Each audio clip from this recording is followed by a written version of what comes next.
We are 1 day away from the 2025 NFL Draft. Today we are going to go through a 7-round mock draft. This is an exercise that I really like to do every year. It's always a big challenge trying to find fits and good picks down the boards well into day 3 of the draft, but that's exactly what we're going to do today. Now you're probably wondering why the video is so short. I don't know how short it is. I haven't recorded the actual content of the episode yet. But what we're going to be doing today is we're going to be talking about every pick in the first round. I'm not going to go too deep because I'm going to have a final mock draft tomorrow. There probably will be quite a few differences because, for one thing, this mock draft doesn't have trades. It would just be way too complicated. And then, secondly, things might change overnight leading into the morning. My opinions on certain matters may change from tonight to tomorrow. And one or two trades really does shake up the entire thing.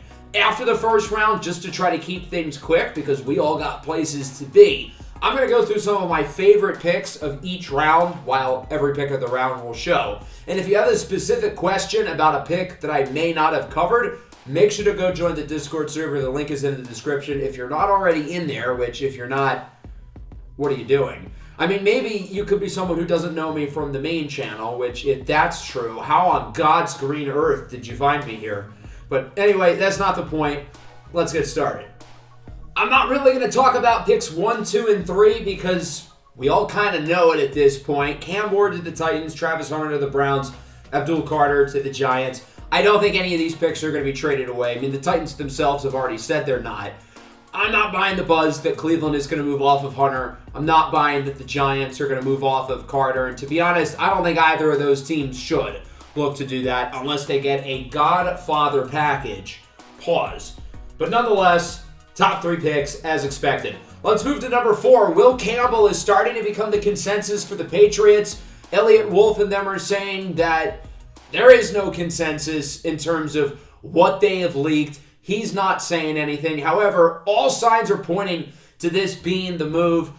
This is obviously a sticky spot for New England because I'm sure they would prefer Hunter. They would prefer Carter. They would prefer a trade down. But I don't really think any of those options are going to be accessible. I mean, there could always be a trade, but I don't really think they're going to get appropriate value because I don't really see a team who would want to trade up here. I know the Bears have been mentioned, but moving up from 10 to 4, probably giving up both of your seconds or maybe a first-round pick next year for, say, Ashton Jeanty, I think seems a little bit unreasonable. I don't think they would do that. Personally, me here, I think I would just stick and pick Ashton Jeanty, and I'm probably going to have a what I would do mock draft a couple hours before the draft tomorrow. I'll explain my reasoning a little bit further.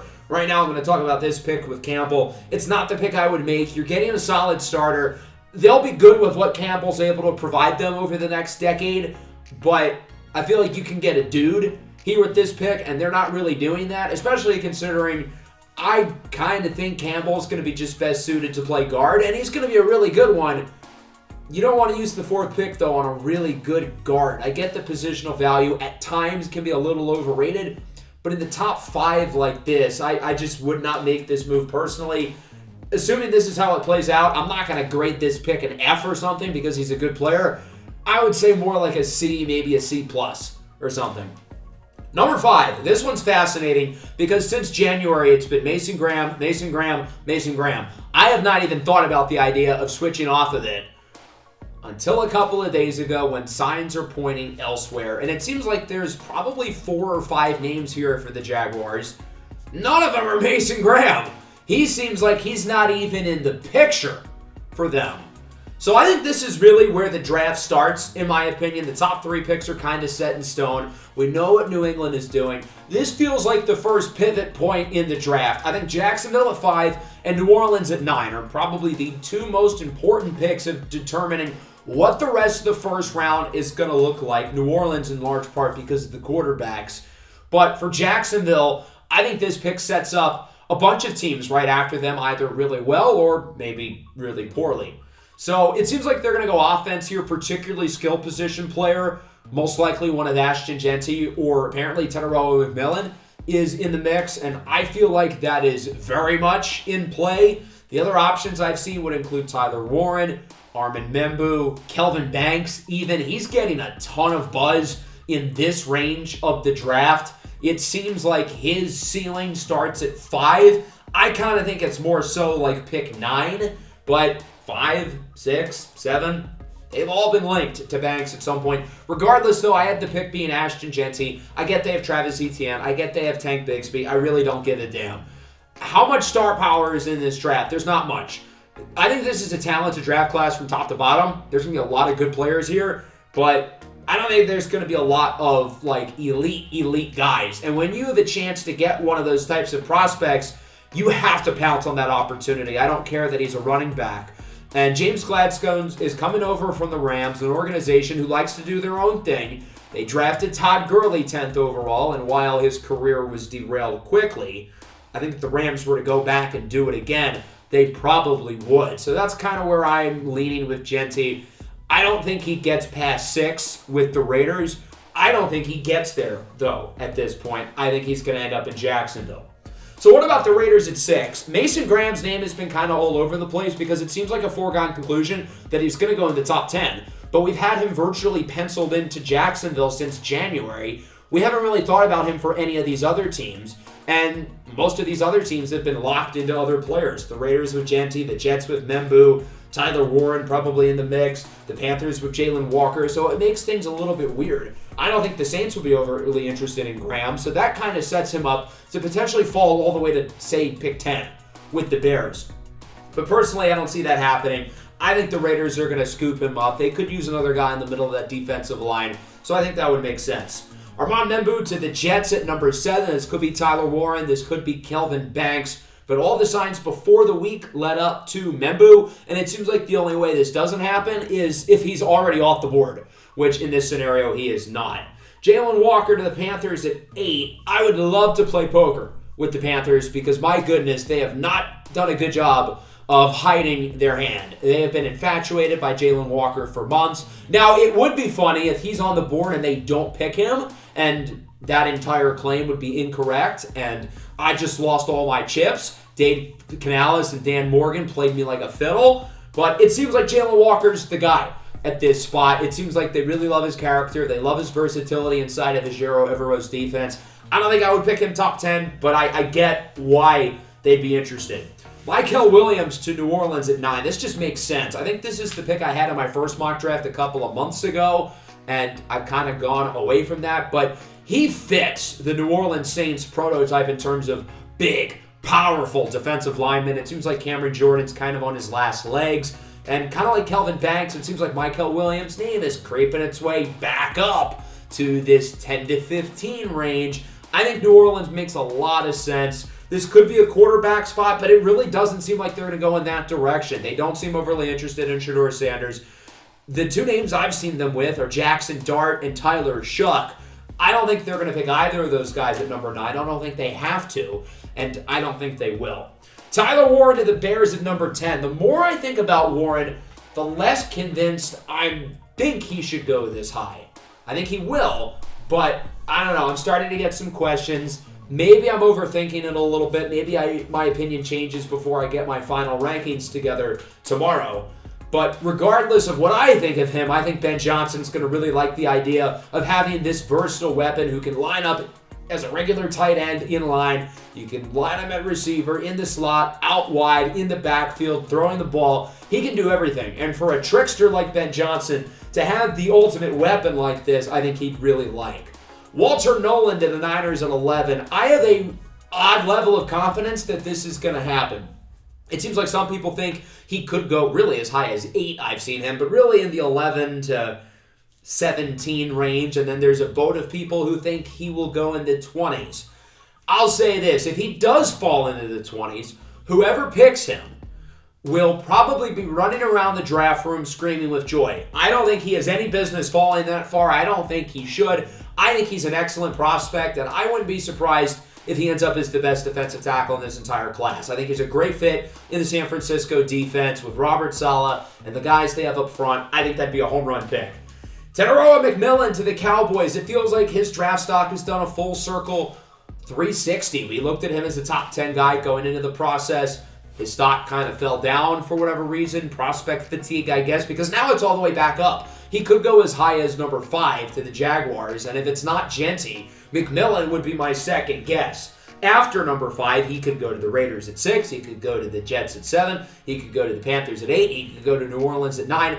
All of those teams are in play for Teneroa McMillan, and I think this is probably the worst case scenario for him at this point. Dallas certainly will not mind, though. I think Jerry Jones is going to want to make a splash. The offensive skill position spots are fairly bare outside of CeeDee Lamb. I think they have to get some flash in the first round, and this would be a good move.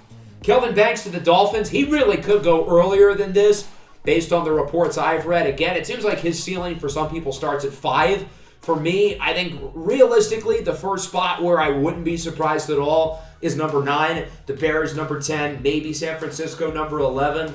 He falls by those spots. I don't think he gets much further with the Dolphins, a team who needs tackle and guard. He can play either spot for them. I think they'll like the versatility, and it seems like the character on him seems to be really high. I think that's a big reason why his name seems to be floated into top 10 discussions, because the character is a major plus with him. So that's added on to the fact that he's already a first-round level prospect. Another guy like Mykel Williams and Kelvin Banks, who seems like he's going to go earlier than the consensus expects, is Colston Loveland at number 14 to the Colts.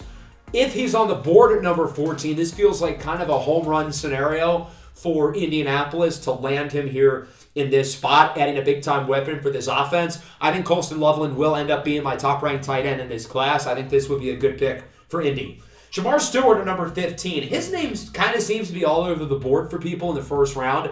I've seen him often in the late part of the first round. I've also seen that he's one of the top guys for the Bears at number 10. I think it'll be hard to pass on the athleticism, though, that he brings to the table for a team like the Falcons, who obviously need some more juice in terms of their pass rush. They like those bigger guys, and obviously Stewart is quite large. 6'6", 285, 290-ish. I think that would make quite a bit of sense. Jahdae Barron to the Cardinals. He's another weird one because, like, the Raiders at 6, the Jets at 7, those could make sense, especially in a trade down, but I think top 10 is probably too rich. And then after that, though, it's hard to really find a spot that makes sense. Maybe Miami at 13, but with Banks on the board, I think he ends up being the pick there. I don't think a lot of people think that he could fall in the 20s, but I could kind of see it. In my last mock, I had him falling to Green Bay, a sleeper team that I have not really seen him linked to at all, but kind of my own idea would be the Chargers. I get that they landed 2 hits in day 3 last year with Cam Hart and Tarheeb Still, but the thought of adding Barron with that group would be quite exciting. Now, he doesn't make it to the Chargers in this scenario. He ends up in Arizona, a team who I think is kind of missing that one piece in the secondary. They've got some good young players there. Garrett Williams, I think, is a good player. Max Melton, I like quite a bit. So I think he can be kind of the missing piece in what's going to be probably one of the better secondaries in the league next year. Mike Green to the Bengals at 17. This would be a home run for Cincinnati. I think he's the second best edge rusher in the draft. So to be able to get him here is a big win for Cincinnati. Now, obviously, there's the character questions with him. The Bengals are a team who have not shied away from that. Atlanta's been a very common team for Mike Green. They as well don't shy away from that. So Atlanta certainly would be a reasonable landing spot for him. Tyler Booker, there's another guy whose name seems to be creeping up and up and up. It feels like there's more guys who are going to go higher than we expected than guys who are going to go lower than expected. So that means there probably will be some surprises in terms of guys who slip into the 20s, assuming Mykel Williams and Colston Loveland and Kelvin Banks and Tyler Booker all go this high. A week ago, I would have told you this is probably the earliest Tyler Booker goes. Now it kind of seems like this is the latest. I've seen as high as New Orleans at 9. I think the Saints, the second highest odds for their pick is currently Booker, only behind Mykel Williams. Dallas at 12 is in play. The Colts at 14. The Bengals at 17. Maybe Arizona at 16. All of those teams could work for Booker. I had them going in other directions, but he ends up here in Seattle, a team who obviously needs a lot of help on the offensive line. Jahad Campbell to the Bucs at number 19. If he makes it there, they will probably be pleased and make this pick pretty easily. Now, it seems like the one question with Campbell is the medical with the shoulder, and if the Bucs pass on him, that could be a good sign, or a good sign. My apologies, Jahad Campbell. A bad sign that he could slip far, like out of the first round entirely. And as we see guys who are rising up the board, again, that means there's got to be players who fall. And it feels like Jahad Campbell, because of the medicals, could end up being a faller. If they come back somewhat clean, though, I don't think the Bucs are going to pass on him. Amarian Hampton goes to the Broncos at number 20. This has been a very common pairing of team and player. Denver's going to go hard after offensive skill position players. And with Amarian Hampton on the board, this one feels like it makes a lot of sense. I don't think we have too much to go over. Shedeur Sanders at 21 to the Steelers. I'm going back and forth on this one. Do I think the Steelers would pick him given the opportunity? Right now I'm leaning yes.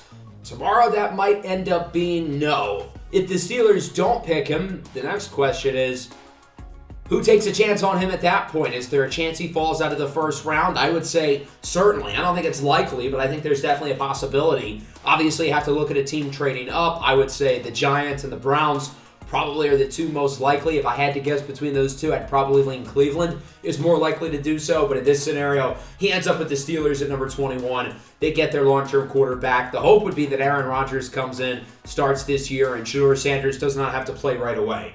Kenneth Grant to the Chargers at number 22. Jim Harbaugh gets one of his guys. Big piece to add to the middle of the defense.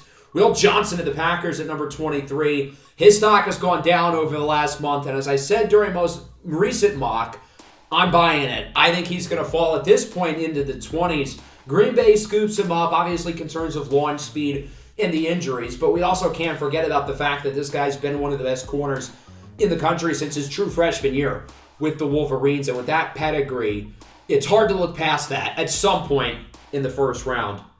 At number 24, Nick Emmanwori to the Minnesota Vikings. Cam Bynum is gone. Malachi Starks might be more of a true replacement for Bynum's skill set, and with Starks on the board, that would make a lot of sense. But Minnesota loves those versatile pieces on the defense. They use Josh Metellus in a variety of different ways, so to add another chess piece like that in Nick Emmanwori, I think would make a lot of sense. Matthew Golden to the Texans. In my last mock, I had Houston moving up one spot for him.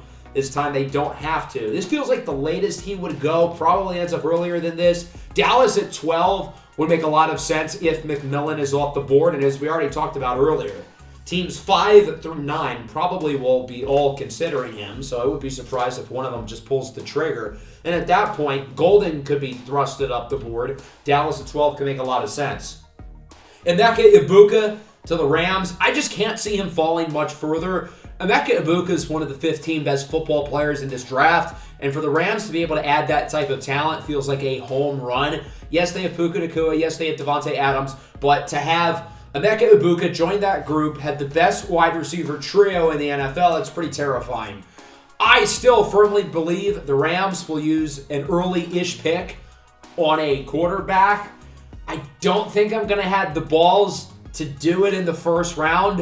I'm almost going to be a little disappointed if they do it in the first round because I had it mocked at one point. But regardless, whether it's in the third round, trade up in the second round, trade down out of the first round, I think they're going to do it. And as you'll see later today, they will.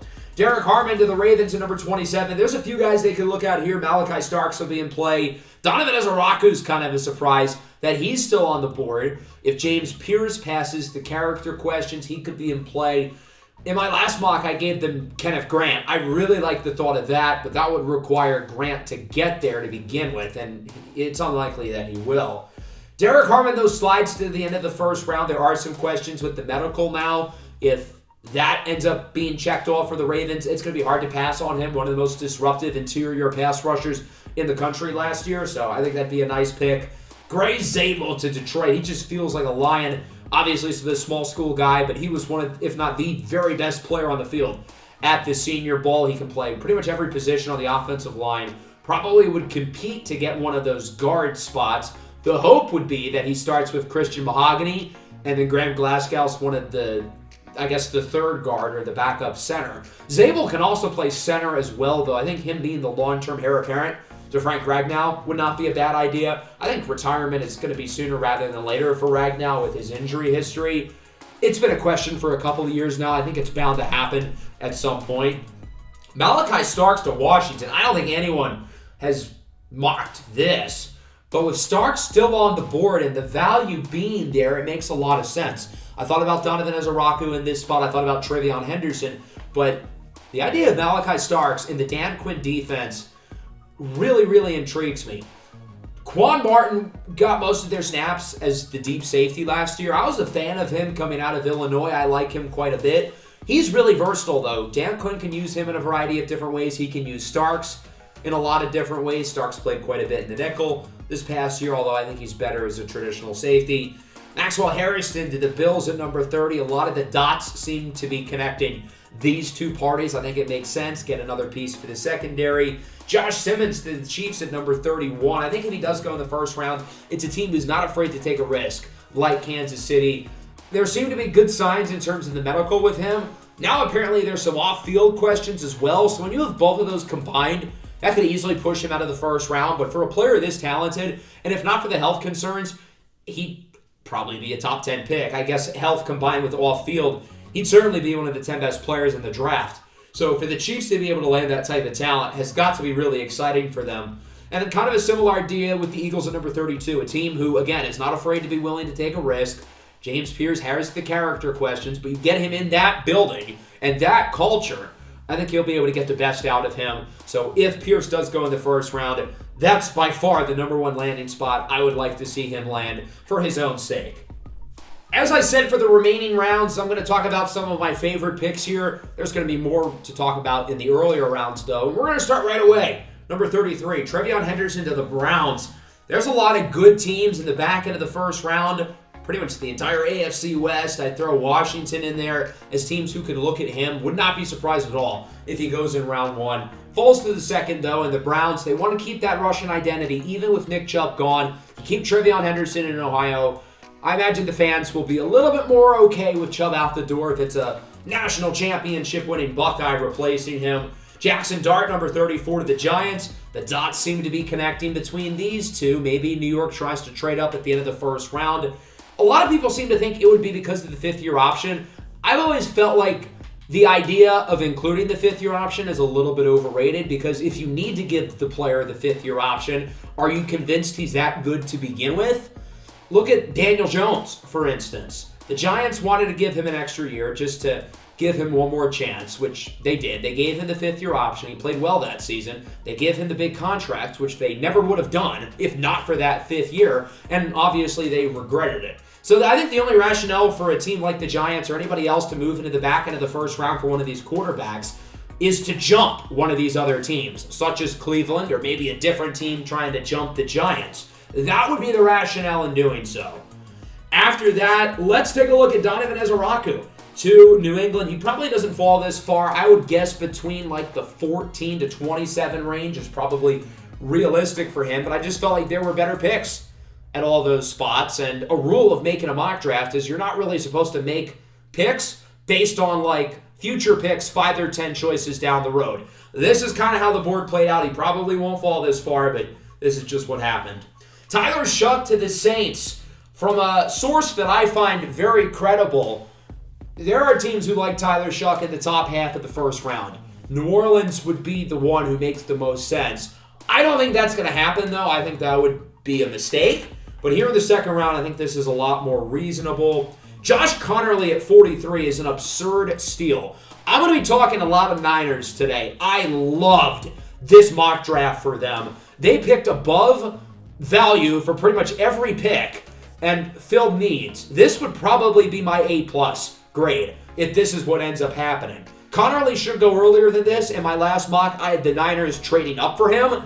There are no trades this time. It's not an overly deep tackle class, so one of these teams ahead of San Francisco may recognize we're not going to have another chance to get a good tackle prospect. We might just have to do it, which is very well feasible. But again, this is kind of how the board ended up playing out. Let's talk about Jared Wilson to Seattle at number 50. Every year there's that like potential big surprise who goes in the first round. There's always a few surprises each year. Every once in a while there's a shocker. I would say Cole Strange a few years ago was a shocker. Rashad Penny with Seattle in 2018, that was a shocker. If there's that level of surprising prospect who goes in the first round, I will plant my flag and say it is Jared Wilson. And I wouldn't hate it. I think he's a fringe first-round caliber guy, especially when you consider that there aren't a whole lot of centers after him in this class. Maybe Gray Zabel, if you count him as one. He falls to round 2, though. Seattle needs a center, but so does Denver. The Broncos are sandwiched in between Seattle, so the Seahawks know. we've got to get him with this first pick. Otherwise, he might end up with Denver. I feel like he's going to go earlier than this, though. That's what my gut tells me. And I think he should go earlier than this, even if people don't really expect it. Jared Wilson is going to go higher than you all think. The Broncos get a good consolation prize, though, with JT Tuimoloau. I think that would be a solid pick for them. I think he fits what they look for on the defensive line. High floor, good run defender, solid pass rushing upside. I think similar to Wilson, Ariante Ursary could be another surprise, like top 35, 40, maybe even end of the first round of like Kansas City pick. I've been wanting to put him at 31 to the Chiefs. It just hasn't really worked out. And again, this is how the board played out, but it feels kind of wrong to have him at number 58 because with the lack of tackle depth and with how important of a position that is, he really shouldn't fall that far. But again, this is how the board played out. The Texans will gladly take advantage of this. Well, on to round number 3. Quinshon Judkins to the Chiefs. I feel like he fits what they like at the running back position. Good chance he goes quite a bit before this, but it's a deep running back class. I could see guys fall a little bit. Judkins is punished by that. Jalen Milroe to the Browns at number 67. My guess is that he goes at some point in round 2, but, I mean, we couldn't really have a trade because this is a no-trades mock. So he falls in round 3. I think the Browns may very well be the team who takes a shot on him.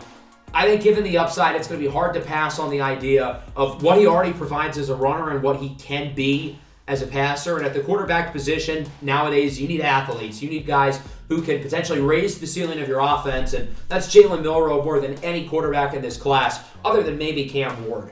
Cam Scoutaboo to the Raiders is one of my favorite fits. With Pete Carroll, obviously we know what he was able to do with Marshawn Lynch. I get that Carroll's more of a defensive guy, but as the head coach, he's responsible for the offense as well.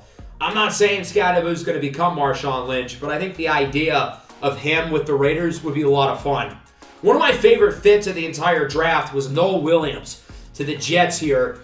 Looking at Noel Williams, he just feels like such a Detroit Lion corner to me. Very good in man coverage, very good tackler, loves contact. He can be a little grabby though, but that's not really something the Lions have minded. With Aaron Glenn coming over to the Jets, I imagine there's going to be a lot of similar team building philosophies, and obviously the scheme is going to be similar.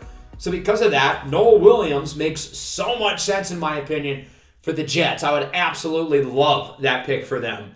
Jaden Blue to the Niners might feel a little bit early with some of the other running backs in this range. I'm all in on Jaden Blue. I think he's really good. He's been hidden behind other really good backs. He's shared a backfield with Quintravian Wisner this year, but he can play. I think he's fit for the modern game. I think he's going to excel in the San Francisco scheme. Maybe being the long-term guy after McCaffrey, given his injury history, he probably will start a few games this year. I think that would be an awesome pick. One of my favorites of this entire draft. I told you I loved everything that San Francisco did here. Let's go a little bit down the board here. I like Marcus Mbow to the Patriots to play guard. Ty Felton to Green Bay, I think would be kind of fun. I don't think a ton of people see him as a top 100 guy, but I do. I think this would be very appropriate value for him. I'm a fan of Kyle McCord. I think he's good. I'm talking myself into him, and I would love the fit here with the Los Angeles Rams at the end of the 3rd round. I think he's good enough to be warranting this pick. I think as a prospect, he's pretty equal to me for guys like Jalen Milroe, Tyler Shuck, maybe even Jackson Dart. I think Kyle McCord's got a chance to be a good pro, and I love the idea of him sitting behind Matthew Stafford. He gets to work with his former teammate, Emeka Ibuka. I'd be such a big fan of that. Another fit I really like is Harold Fannin to the Dolphins. I don't think Miami fans would be overly enthused about this, but Harold Fannin has some similarities to Jonnu Smith, who's really excelled in the Miami Mike McDaniel offense. Jonnu Smith's not some young guy, though. He's not going to be the starter in 5 years from now.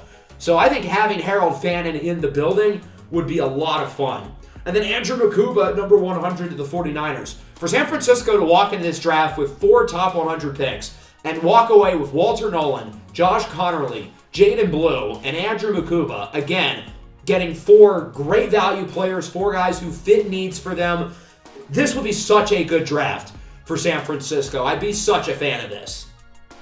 Into round number 4, I like Jordan Burch kicking things off. Maybe I'm a little biased as a Duck fan, but I really believe in Jordan Burch. I thought he had a great season last year. He kind of put it all together as a former 5-star recruit, and in the games that he didn't play, it was noticed. The Ducks really missed him out there. Zaw Frazier to the Raiders. I've previously had him with Seattle because they did something similar with another UTSA guy, Tariq Woolen, in the sense that he's a big, raw athlete. Why not the Raiders, though? They have a big need at corner. Pete Carroll was in the building when they drafted Tariq Woolen. I think that makes a lot of sense. I really like Devin Neal in New Orleans. I think he'd be a good complement for Alvin Kamara. Andrew Armstrong's a deep sleeper down the board. I think he can go earlier than people expected. He has a great year at Arkansas this past season, and I like him a lot in San Francisco. Isaiah Bond is a tricky case, obviously now with the off-field stuff. Never fully put it together at Alabama or Texas. But I think the Falcons are going to want to add maybe another undersized playmaker. They tried with Rondale Moore. He got hurt. Didn't really work out. So I think the idea of Bond in that offense will be pretty cool. I like Chris Paul Jr., Pooh Paul, to the Rams. They like these smart, knowledgeable, instinctive linebackers, and they just kind of find a way to develop those guys and make it work. I could see that being Chris Paul, even though he's a little bit undersized. Sounds like the basketball Chris Paul. Tez Johnson to Detroit. I wanted to put him in Denver, I really did, but I gave them Kyle Williams in the 3rd round, and those two skill sets would be sort of redundant. I kind of think Tez Johnson will be a lot of fun with the Lions, though. Obviously, slot receiver isn't a need. The Lions have arguably the best in the league with Amon-Ra St. Brown. Khalif Raymond is kind of the smaller, gadgety playmaker, but he's not getting any younger. You add a guy like Tez Johnson who maybe adds another dimension that this offense doesn't already have. I think that'd be a lot of fun here at the end of the 4th round. And then I like Damian Martinez quite a bit. This might feel a little bit late for some people. I think this is appropriate value. Get him behind Derrick Henry, another big physical bruising back. Give him 7-8 touches a game to try to make sure you don't wear out Derrick Henry for the playoffs. I think that'd be a nice move for Baltimore here towards the end of the 4th. We've really made it to sicko territory at this point. Smael Mondon Jr. to the Titans. I think he's underrated. He's a good prospect. I like that pick a lot for the 5th round. I know I go in opposite direction here, but Kyle Monangai to kick off the 5th round to the Minnesota Vikings. Aaron Jones is a guy who historically has kind of got worn out as the season has gone along. You get Kyle Monangai in there who runs powerful, not afraid to embrace contact. I think that'd be a really good fit for Minnesota. Jeffrey Bossa, one of my favorite players at Oregon. I think he'd be fun in Jacksonville. Might seem low for Xavier Restrepo. I kind of have always seen him more as a day 3 guy rather than 2nd or probably 3rd round. I like the fit, though, in New England. I think that would make a lot of sense for them. Jordan James to Dallas. They have not drafted a running back yet, but I think that would be pretty good value. I know I'm talking all the Oregon guys, but Dylan Gabriel in Miami. Obviously, the lefty from Hawaii. Those two things parallel to Tua Tagovailoa. He doesn't have the physicals that Tua does, but he plays a similar style of game for the most part. So I think having a similarly styled and nurtured backup, especially for a guy like Tua, who obviously has all the medical question marks, I think that makes a lot of sense because you can throw Dylan Gabriel in there. He'll be able to pick up the offense pretty quickly, and he's not going to look lost out there if he has to play, which again, given Tua's injury history, feels very possible. Jack Kaiser to the Jets. He's played a lot of football. I think if you add high floor guys like that here on day 3 to Aaron Glenn's team, try to make his job easier, I would be a big fan of that pick for the Jets. Quinn Ewers to Seattle. I've been an outspoken non-Quinn Ewers guy going into this season. When he was mocked in the 1st round, I said, no. This guy's not a 1st round guy. Everyone has caught on at this point. I think round 5 is fine to take a chance on the arm talent, but I've never been a Quinn Ewers guy. I do like Seattle's last pick, though. Jared Harrison Hunt, underrated defensive lineman out of SMU. And then the Ravens are picking a kicker. Ben Sauls out of Pitt. I know Ravens fans, it's unfortunate, but the future for Justin Tucker doesn't look too good. On to round number 6. We're really getting down to the nitty-gritty.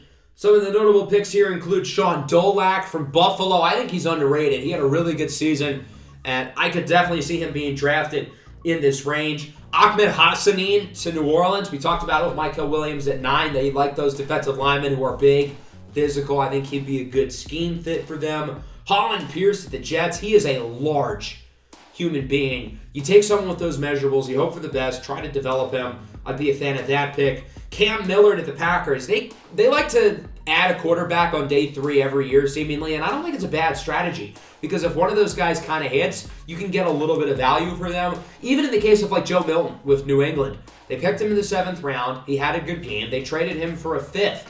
They used their 7th and got a 5th rounder out of it. So they got a good return on investment. I could see them doing something kind of similar here in the case of Miller. Gus Hartwig to the Denver Broncos. It's a running joke on the channel that I know how to predict the future, so I needed at least one player from the Broncos series to be picked by Denver here. I thought about our favorite fullback, Rivaldo Fairweather, but I ended up going with Hartwig instead.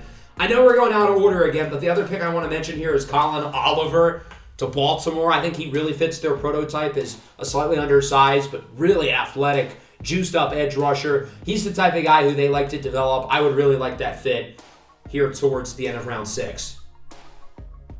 On to round number 7. We are getting closer to the end. I'm a big Trayshawn Holden fan. I really want to see him succeed at the next level. He ends up being the first pick here to Dallas.